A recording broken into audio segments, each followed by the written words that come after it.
everyone. The title of my project is Determining Effective Behavioral Feedback Types for Students with Emotional Disturbances. So we know that feedback is part of all educational settings, but we know not all feedback types are the same. Hattie and Timberly said, feedback is one of the most powerful influences on learning and achievement, but its impact can be either positive or negative.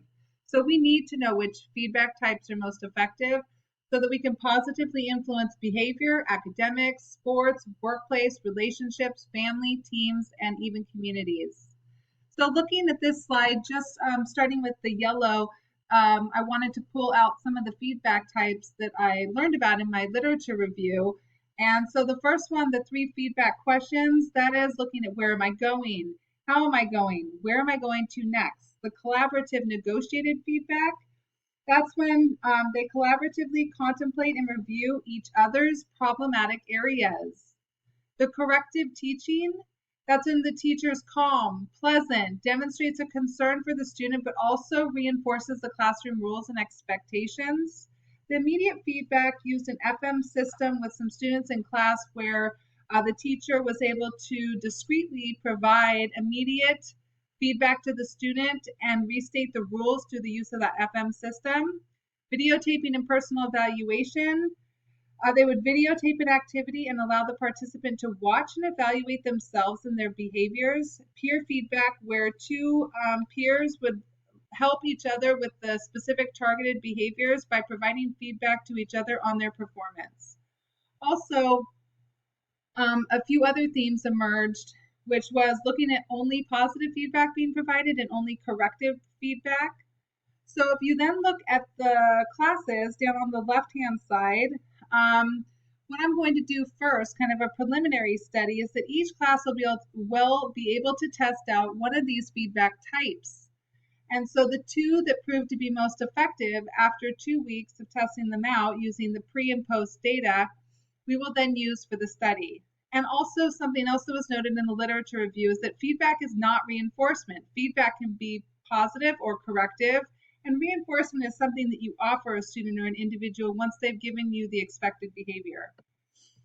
So the purpose of the study is that we will test out the various feedback types and determine their effectiveness on the reduction of the student maladaptive behavior. Maladaptive behavior is just any behavior that we want to change. And so that's going to be different for the different students. The research question, does the type of feedback provided have a positive impact on point sheet data? I'm going to show you a point sheet in just a minute. So we're going to have all 64 students participate in this study. They're all at a special school, and they're all eligible for special education under the emotional disturbance eligibility. And then all classroom staff will assist in providing the feedback to the students. Here's a copy of the daily point sheet. You'll see on the top, there's some expected behaviors that occur across the top. And then as the students go along with their day, staff are circling yes or no.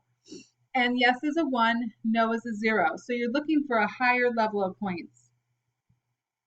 So 8 classes will participate. 4 classes are going to start with feedback type A, and the other 4 are going to start with feedback type B.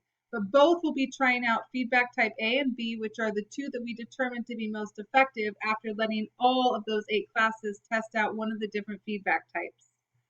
We're going to conduct a repeated measures ANOVA. The dependent variables are the frequency of desired behaviors, and the independent variable is the feedback type provided.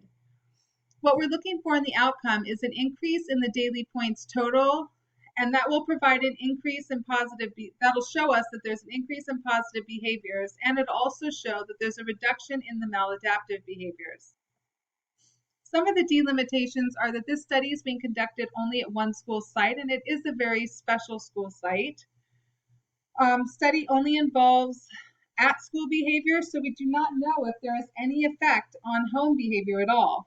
Also, our students have such individualized frequency, intensity, and description of behavior, and each of them communicates behaviors differently.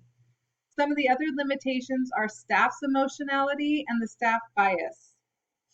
So threats to validity would be the instrumentation. So we do have those point sheets. They are different. We're counting on the fact that staff are filling them out correctly throughout the day, giving the feedback type that we're asking them to do.